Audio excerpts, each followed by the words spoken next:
Mr. Speaker, this bill authorizes Donald Trump to recklessly impose a death penalty on any nonprofit in America that happens to be on his enemies list. With this bill, he can destroy the very life of civil society in this country, one group after another, even though the group involved that he targets as a terrorist supporting group has not violated a single law. Even though the group has not been presented with a shred of evidence or the public for doing this, without offering any specific explanation or reason as to why the life is being taken out of this civil society group, and without providing a day in court, a hearing, and without any meaningful right of appeal, no matter how capricious, no matter how unjustified Trump's action may be. H.R. 9495 is a repackaged version of legislation that was originally filed months ago with good intentions, including that of some of my Democratic colleagues. With Trump's election, the conditions have changed. The dangers of granting additional power to him are far outweighed by any benefits from this bill.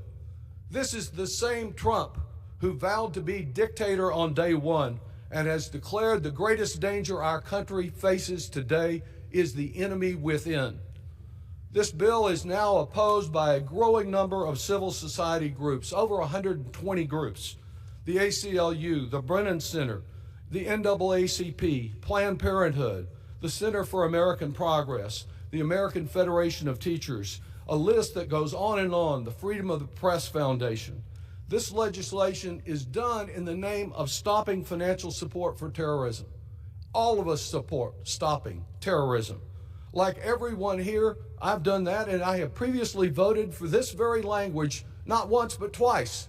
Though the last time it came before our committee, I voiced the very same concerns about the lack of due process that I voiced today. Since none of the deficiencies of this bill have been corrected and no amendment is offered today, we must reject it. If he is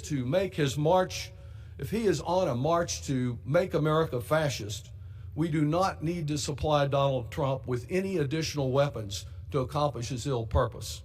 Our freedoms will not be destroyed in one great blow. No, it will be 1,000 cuts over the term of this administration, undermining our liberties one after another. To those who say that this bill only applies to groups that are supporting terrorism, consider how very expansive that term can be, both at home and abroad.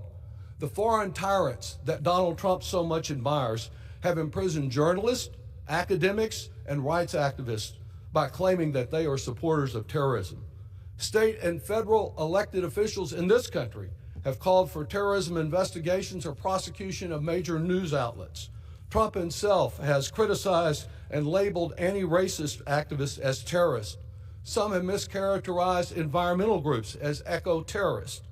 Under this bill, Trump's list of targets would only be limited by his imagination, not any guardrails in the bill.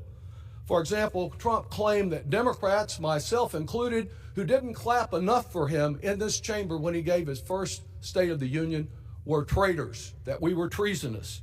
He could target organizations that assist refugees for harboring terrorists, Planned Parenthood or a hospital for the alleged terror of abortion, an environmental group mislabeled as an eco-terrorist, a private university that permits too many anti-Trump demonstrations, a disability rights group that is objecting to Trump's interference with the Affordable Care Act, a shelter offering housing to, I yield myself another 2 minutes.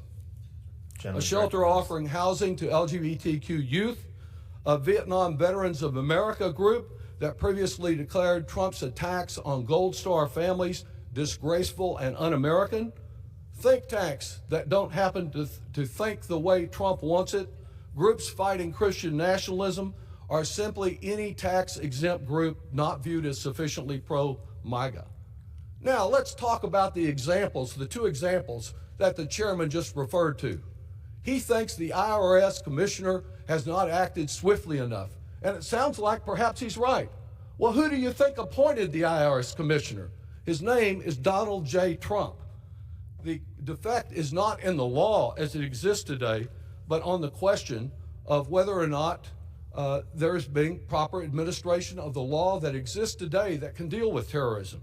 If the real purpose of this bill as well were simply to postpone tax filing deadlines for the very small number of Americans that have been detained hostage, as wrong as that is, our approving right now the bill that has lingered here as Republicans shelved it for 6 months, that the Senate approved to do that, to provide them that protection. We can put that bill on the president's desk right now.